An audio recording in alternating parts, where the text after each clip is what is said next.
Detalye sa alitan ngayon ni Ai de las Alas at Chloe San Jose. Sa kasagsagan ng issue tungkol sa di umano'y pagsuway ng two-time Olympic gold medalist at gymnast na si Carlos Yulo sa kanyang ina, maraming mga opinyon ang nabasa sa mga social media pages ng mga taong gustong magbigay ng kanilang pananaw tungkol dito. Hati ang saloobin ng publiko tungkol sa kinasasangkutan ni Kaloy at girlfriend nito na si Chloe San Jose laban sa pamilya Yulo kasama ang inang si Angelica, amang si Mark at mga kapatid na sina Joriel, Eldrew at Eliza, na pawang mga gymnast din. Isa nga sa mga nagsapubliko ng kanyang saloobin at opinyon tungkol sa issue ay ang komedyanteng si Ai de las Alas. Bilang isang ina kasi ay importante sa kanya ang pagiging matapat ng isang anak sa kanyang magulang.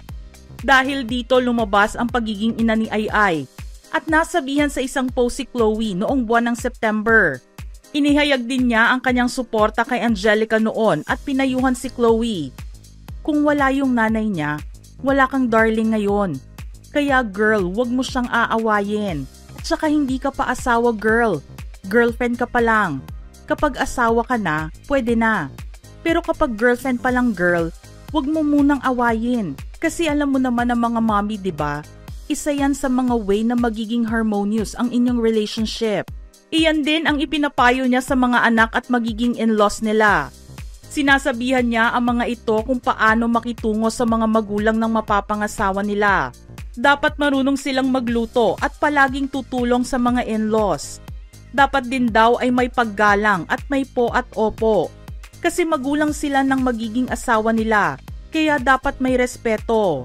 Naniniwala si Ai na wala siyang magiging problema sa magiging extended family ng mga anak dahil napalaki niya ang mga ito ng may respeto at masunurin.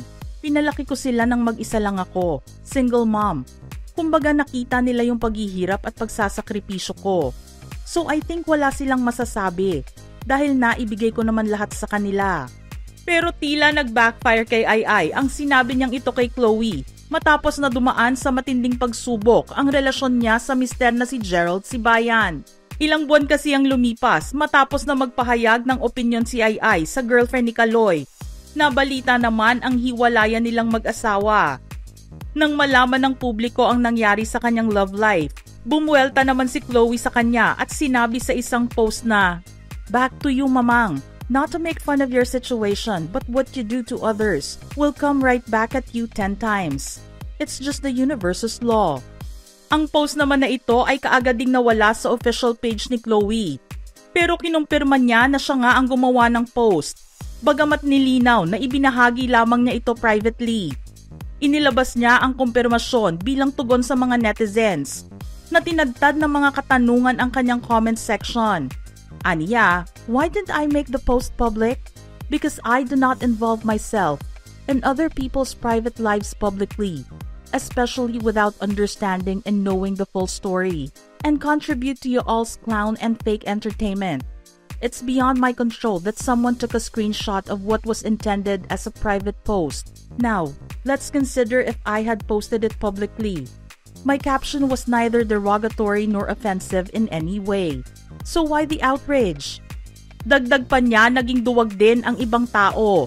Nakausapin siya in private para i-discuss ang mga issue nila sa kanya. Isn't it actually more cowardly for people to discuss me publicly, yet never address me directly in private, considering they have both the means and access to reach out directly?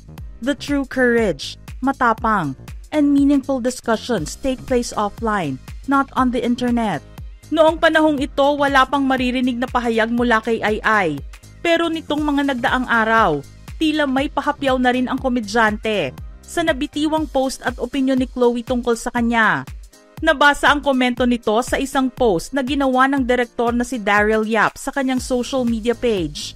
Ayon kasi sa direktor, bakit daw ikinagagalit ni Chloe ang nasabi ni Ai noon? Kung tama naman na girlfriend pa lang ang estado niya ngayon. Ang nabasa namang sinabi ng komedyante ay, "Baby D, naku po, di kanya kaya pati yung anak ko, naku po ulit," na sinamahan niya ng laughing comment. Matatandaan din na nagkainitan ang anak ni Ai na si Sofia at si Chloe sa social media nang biglang makitang sinagot ng bunso ng komedyante. ang pasaring ni Chloe sa kanyang ina. Aniya, matapang ka? Public mo naman post mo regarding my mom. Kita tayo sa Manila, matapang ka eh. Sinagot naman ito kaagad ni Chloe ng message you love, kasama ang smiling face with hearts emoji. Ngunit may ilang komento naman si Chloe na nagsabing fake account ni Sofia ang nag-comment sa kanyang post. Subalit na pag-alaman na totoong Facebook account yon ng anak ni Ai na pina-follow din ng personal account ng komedyante. Sa sobrang katapangan nga na ipinakita ni Chloe, nag-message din siya sa mag-ina at wala itong bahid ng takot. Mayroong isang netizen kasi ang nagsabi na kaya niya inalis o binura ang previous post niya ay dahil natatakot siya sa mag-ina. Sagot naman ni Chloe, I messaged both Sofia and her mom Ai. We'll see if they even reply. FYI, I didn't delete any post. Bagamat may mga kampi kay Ai sa ipinakita nitong pagkampi sa ina ni Kaloy, marami rin ang nagsasabing na ibunton lang niya ang kanyang galit kay Gerald sa magkasintahang sina Kaloy at Chloe. Nadamay daw ang dalawa dahil may pinagdadaanan na si Ai sa kanyang mister. Imbes na ibuhos ang galit niya sa taong minahal at pinakasalan, sa ibang tao na lamang niya ito ibinaling. Bukod naman sa ginawa ni Ai na pagbibigay ng payo kay Chloe, ay nakita rin ang pagsuporta ng komedyante sa posibleng pagsalid di umano ni Angelica Yulo sa Mrs. Philippines pageant. Matatandaan na ang presidente ng Mrs. Philippines na si Erica Joy Santos ay nagpahayag ng kanyang interes para imbitahin ang ina ni Kaloy sa pageant. Para kay Ai, malakas ang paniniwala niyang magtatagumpay si Angelica sa Q&A portion, pero kinakailangan din niya ang magpa-sexy bago sumali sa pageant. Kailangan daw niya itong gawin para umuwing isang winner. Pero hindi lang dito nagtatapos ang pagpapakita ng suporta ni Ai, dahil maging ang online selling business ni Angelica ay suportado rin niya. Sinabi at nangako si Ai na tutulong siya sa negosyo ni Angelica at bibili rin ng mga items na ibinebenta nito sa live selling. Nakita ko sila may nag-send sa akin sa Messenger. Kailan kaya ulit live selling nila? Bibili ako. Support ko live selling nila.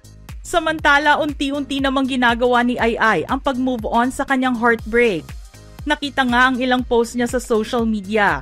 Nabalik pagpapasexy sa pamamagitan ng pagpunta sa gym at pag-attend ng sessions kasama ang kanyang fitness coach. Si Chloe naman ay tila maganda ang haharapin kung magdesisyon na pumasok sa showbiz bilang isang singer. Kamakailan lang din kasi ay naimbitahan siya at nakasama sa lineup ng mga artists na nag-perform sa katatapos pa lang na Mix Music Awards 2024. Mga ka-showbiz peeps, anong masasabi nyo sa istoryang ito? Just type your thoughts in the comment section below.